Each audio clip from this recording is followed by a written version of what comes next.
Handsome देव। तभी महारानी परी के पास एक परी आकर बोली, महारानी परी, एक न्यू एडमिशन आया है। महारानी परी ने उस परी को देखकर कहा, तुम चलो, मैं आती हूँ। दीवान महल। सुबह के वक्त एक लड़की जिसकी उम्र करीब 20 या 22 साल होगी, 5 फुट 3 इंच हाइट, चेहरे पर धरा जितनी मासूमियत, लंबे काले बाल, मीडियम साइज की आंखें, गोरा रंग। उस लड़की ने खुले पल्ले की येलो कलर की साड़ी पहनी हुई थी। वो लड़की डाइनिंग टेबल पर खाना लगा रही थी। तभी 5 फुट 11 इंच हाइट का लड़का, उम्र 26 साल, डाइनिंग टेबल पर आया। चेहरे से मॉडल से कम नहीं था, सच में बहुत स्मार्ट था। उसकी काली गहरी आंखें, चेहरे पर हल्की हल्की दाढ़ी, उसकी लुक को और किला बना रही थी। वो लड़का आया और डाइनिंग टेबल पर बैठ गया। फिर उसने एक नज़र उस लड़की को देखकर बड़े प्यार से कहा, अनिका जी, मुझे नाश्ता दे दीजिए, मुझे ऑफिस जाना है। अनिका के चेहरे पर उदासी थी। अनिका ने हल्की सी हाँ में गर्दन हिला दी और फिर एक प्लेट में एक ऑमलेट रखकर उस लड़के की तरफ बढ़ा दिया। लड़के ने जैसे ही ऑमलेट का एक बाइट लिया, उसकी आंखों में गुस्सा उतर आया। उसने वह प्लेट गुस्से में हाल की तरफ फेंकते हुए कहा, 1 साल हो गया है हमारी शादी को, लेकिन तुम अब तक मेरे लिए ढंग का ऑमलेट नहीं बना पाई। मुझे तो समझ नहीं आता, तुम जैसी भिखारिन को मेरे पापा ने मेरे लिए पसंद कैसे किया। अनिका तो चुपचाप आंखों में आंसू लिए गर्दन झुकाए खड़ी थी। पिछले 1 साल से ये लगभग रोज होता था। अनिका अंगद के लिए खाना बनाती है और अंगद को खाना टेस्टी नहीं लगता तो वह अनिका को बेइज्जत करता। अंगद ने गुस्से में फिर कहा, इस घर के मालकिन बनने के सपने देख रही हो, जबकि तुम्हारी औकात इस घर में नौकर की भी नहीं है। अरे तुम तो इस घर में कुक का काम भी नहीं कर सकती। मुझे तो समझ नहीं आता, आखिर पापा को हम दोनों भाइयों से दुश्मनी क्या है, जो उन्होंने तुम जैसी लड़कियों को हमारे गले बांध दिया। अनिका के आंसू बढ़ गए, लेकिन उसने फिर भी अंगद की तरफ नहीं देखा। अनिका को रोता हुआ देख अंगद का दिमाग और खराब हो गया। उसने फिर से गुस्से में कहा, तुम फिर से अपने आंसू बहाने लगी। आखिर कब तुम ढंग का नाश्ता बनाना सीखोगी? कब तुम्हें ढंग का खाना बनाना आएगा? कब एक दिन ऐसा आएगा जब मैं तुम्हें कहूंगा कि तुमने खाना अच्छा बनाया है? लेकिन मैं जानता हूँ वो दिन कभी नहीं आएगा। तुम्हें तो बस इस घर की चमक धमक देख कर लगा कि इस घर पर राज कर लोगी, लेकिन मैं तुम्हें इस घर पर कभी राज नहीं करने दूंगा। अनिका ने सिर झुका ही कहा, मैं आगे से अच्छा खाना बनाने की कोशिश करूंगी। इस पर अंगद को और ज्यादा गुस्सा आ गया और अनिका के पास आया। उसने उसके जबड़े को हाथ में पकड़कर गुस्से में कहा, पिछले 1 साल से मैं तुम्हारा ये घिसा पिटा डायलॉग सुन रहा हूँ। एक बात अपने कान में तेल डालकर सुन लो, खाना तो तुम्हें बनना ही पड़ेगा। तुम शायद भूल रही हो, तुम्हारा परिवार मेरे रहमो करम पर पल रहा है। अगर मैंने पैसे देने बंद कर दिए तो तुम्हारा परिवार सड़क पर आ जाएगा। और अगर तुमने गलती से भी यह बात मेरे पापा को बताने की कोशिश की तो तुम सोच भी नहीं सकती मैं तुम्हारे साथ क्या करूंगा। अंगद ने बहुत बुरी तरीके से अनिका का चेहरा पकड़ा हुआ था। अनिका को दर्द हो रहा था, उसकी आंखों में आंसू भी आ रहे थे। उसने फिर से धीरे से कहा, अंगद मुझे दर्द हो रहा है, छोड़ दीजिए। अंगद ने गुस्से में अनिका का चेहरा छोड़ दिया और फिर पॉइंट करके बोला, मेरा नाम लेने की औकात नहीं है तुम्हारी। आज के बाद अपनी जुबान से मेरा नाम मत लेना, वरना तुम्हारी जुबान को खींचकर कुत्तों को खिला दूंगा। अनिका तो चुपचाप बेबस खड़ी थी, वह कुछ नहीं बोली। यह बात सच थी, अनिका का परिवार अंगद के रहमो करम पर पल रहा था। इसलिए पिछले 1 साल से अंगद जितनी भी अनिका की बेइज्जती करता, अनिका उसे सह लेती। अनिका ने भी सोच रखा था, जैसे ही उसकी दोनों बहनों की शादी होगी, वह अंगद को छोड़कर चली जाएगी। अंगद गुस्से में फिर से डाइनिंग टेबल पर बैठ गया और फिर अनिका को देखकर बोला, अगर तुम्हारा रोना धोना हो गया हो तो मेरे लिए दूसरा ऑमलेट बनाकर लाओ। अनिका ने हमें गर्दन हिलाई और किचन में चली गई। तभी डाइनिंग टेबल पर राजेश्वर जी आए। राजेश्वर जी ने ऑमलेट जमीन पर पड़ा देखा तो अंगद की तरफ देखकर कहा, वह लड़की वेजिटेरियन है और तुम नॉन वेजिटेरियन, लेकिन फिर भी वह लड़की तुम्हारे लिए रोज ऑमलेट बनती है। लेकिन तुम ठहरे अपने बड़े भाई जैसे, तुम्हें कहाँ किसी की मेहनत की कदर होगी। इस पर अंगद ने कहा, मैंने आपके कहने पर इस लड़की से शादी कर ली। अब आप मेरे और इस लड़की के बीच में मत आइए, ये हम मियाँ बीवी का आपस का मामला है। कौन से मियाँ बीवी? तुम दोनों मियाँ बीवी हो। राजेश्वर जी ने तंज भरी मुस्कान के साथ कहा, तुम दोनों के बीच मियाँ बीवी वाला कौन सा रिश्ता है? रोज तो तुम अपनी बीवी को बेइज्जत करते हो। अनिका ने कभी तुम्हें पलटकर जवाब नहीं दिया, लेकिन तुम्हें शर्म नहीं आती? तुमने तो जैसे सोच लिया कि तुम दिन भर का गुस्सा अपनी पत्नी पर ही निकलोगे, और मुझे तो समझ नहीं आता तुम्हारी पत्नी इतना सब सह क्यों रही है। अब तक तो तुम्हारे मुंह पर डाइवोर्स पेपर मारती और चली जाती। इस पर अंगद ने हंसकर कहा, यही तो आपके बेटे का टैलेंट है कि उसकी पत्नी चाहकर भी उसे छोड़ नहीं सकती। राजेश्वर जी ने बेबस भरी आवाज में कहा, तुम्हारा ये टैलेंट किसी दिन तुम पर बहुत भारी पड़ेगा। वो दिन कभी नहीं आएगा, धनंजय डाइनिंग टेबल पर आता हुआ बोला। धनंजय और अंगद ने दोनों ने एक दूसरे को एक मुस्कान पास की और फिर धनंजय भी आकर अंगद के पास बैठ गया। धनंजय ने नाश्ता करते हुए कहा, जब तुम्हें अनिका से डाइवोर्स चाहिए होगा तब बता देना, इस लड़की की इतनी औकात नहीं कि यह तुम्हें डाइवोर्स ना दे। जब तुम्हारा इस रिश्ते से मन भर जाए तो इस लड़की को दीवान महल से बाहर फेंक देना। इस पर अंगद हंसता हुआ बोला, भाई आपको टेंशन लेने की जरूरत नहीं है, ये लड़की तो मेरे हाथों की कठपुतली है, मैं जैसे कहूंगा यह वैसे ही करेगी। राजेश्वर जी बोले, दोनों भाई कितनी बेशर्मी से ऐसी बातें कर लेते हो, मुझे तो तुमने जीते जी नरक दिखा दिया। थोड़ी देर में अनिका फिर से अंगद के लिए ऑमलेट बनाकर ले आई। अंगद ने इस बार ऑमलेट खा लिया क्योंकि वह जानता था अगर उसने रिएक्ट किया तो राजेश्वर जी भी पूरा रिएक्ट करेंगे। दोनों नाश्ता कर रहे थे, तभी घर के में गेट से एक लड़का आ रहा था। उस लड़के की उम्र भी 26 साल थी। अंगद का जुड़वा भाई दिखने में अंगद जैसा ही, 6 फुट की हाइट, सुडौल शरीर, गेहुआ रंग। वो लड़का डाइनिंग टेबल पर आया, उसने अंगद की प्लेट से ऑमलेट का एक बाइट उठाकर खाते हुए कहा, क्या बात है, लगता है अंगद की बीवी ने आज नाश्ता डंक का बनाया है। ये सुनकर अंगद के चेहरे पर मुस्कुराहट आ गई जबकि अनिका के चेहरे पर फिर से उदासी। अंगद ने हंसकर कहा, अनिका को कुछ भी ढंग का बनाना नहीं आता, ये तो मैं इसे थोड़ा डांटा तो उसने ये ढंग का ऑमलेट बनाया है। धनंजय ने उस लड़के को देखकर कहा, यज्ञ तुम कल रात कहाँ थे। यज्ञ गाड़ी की चाबी घूमता हुआ डाइनिंग टेबल पर बैठ गया और फिर धनंजय को देखकर बोला, भैया मैं कल रात एक पार्टी में गया था, वहाँ एक बिजनेस डील क्रैक करके आया हूँ। दुबई के कुछ शेख हैं जो हमसे वेपन खरीदना चाहते हैं। यज्ञ की बात सुनकर धनंजय और अंगद के चेहरे पर एक मुस्कान आ गई। ये सुनकर अब तो राजेश्वर जी का डाइनिंग टेबल पर बैठना मौत जैसा हो रहा था, इसलिए वो उठ गए। तभी यज्ञ ने उन्हें पीछे से आवाज देते हुए कहा, पापा ऐसे भागने से क्या होगा, आपको तो अपने बेटों पर प्राउड होना चाहिए, लेकिन आप तो हमारी डील क्रैक होने पर उदास हो जाते। राजेश्वर जी ने पलटकर यज्ञ को देखकर कहा, मुझे सच में तुम तीनों पर बहुत प्राउड है। एक ना एक दिन तुम तीनों बहुत आगे जाओगे, इतना आगे जहां तुम्हारे तीनों के अलावा कोई नहीं होगा, ना तुम्हारा परिवार, ना तुम्हारे पापा, ना तुम्हारी बीवियां। यज्ञ ने हंसकर कहा, अपने दोनों भाइयों की हालत देखकर इसलिए मैंने शादी नहीं की, मुझे शादी जैसे पचड़े में पड़ना ही नहीं है। मैं तो इन दोनों को भी कहता हूँ कि जल्दी से अपनी बीवियों से डाइवोर्स ले ले, शादी करके किसका भला हुआ है जो इनका होगा। इस पर धनंजय ने हंसकर कहा, यज्ञ गुड न्यूज है, हमारे पूजनीय पिताश्री ने खुद मेरे और धरा के डाइवोर्स पेपर बनवाए हैं। कुछ दिन और मुझे धरा को इस घर में झेलना होगा, फिर मैं हमेशा के लिए उससे अलग हो जाऊंगा। अंगद और यज्ञ खुश होते हुए बोले, ग्रेट, ये तो कितनी गुड न्यूज है। चलिए ना भैया, आज रात क्लब चलकर पार्टी करते हैं।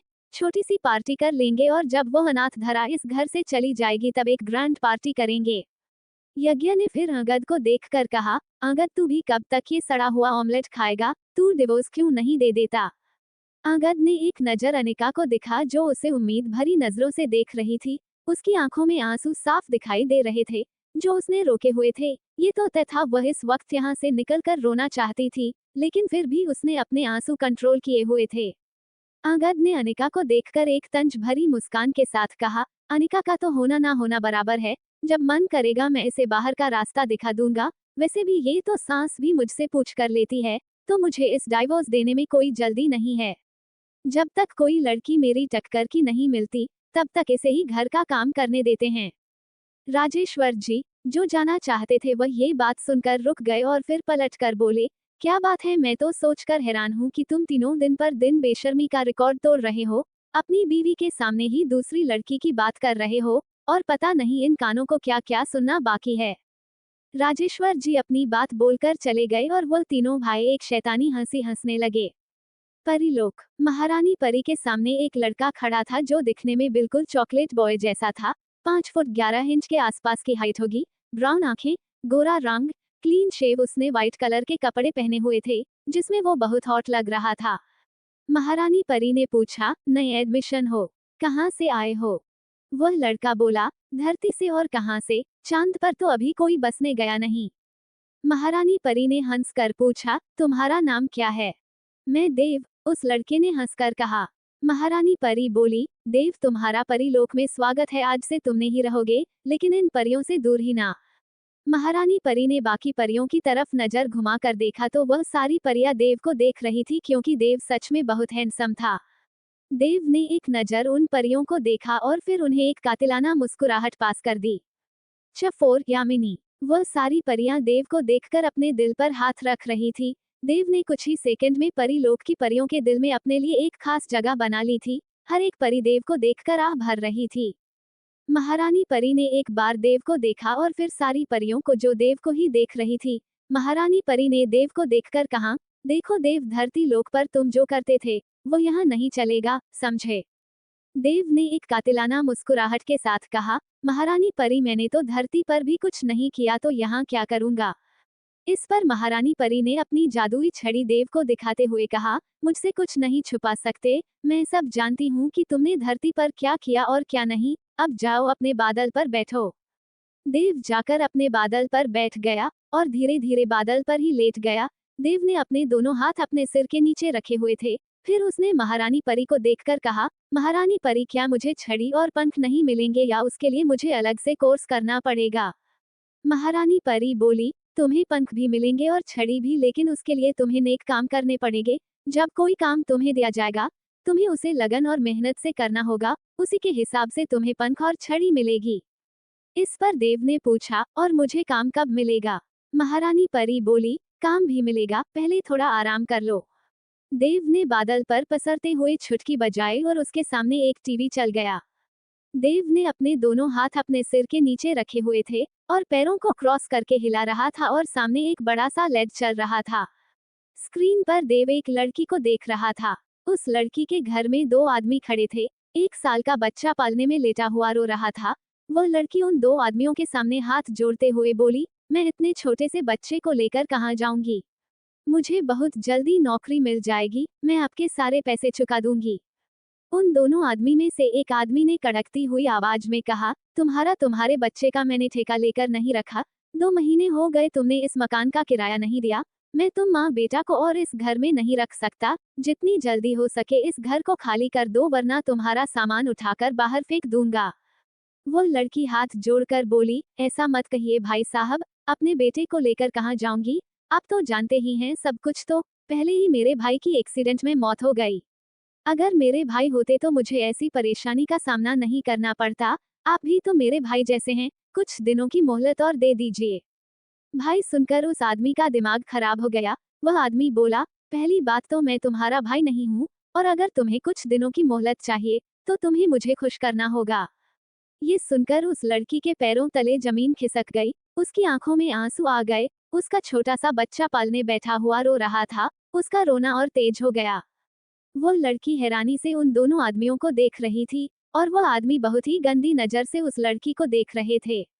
थोड़ी देर तक वह लड़की उन दोनों को हैरानी से देखती रही, और फिर अपने आंसू पोंछकर बोली, कल तक आपका घर खाली कर दूंगी।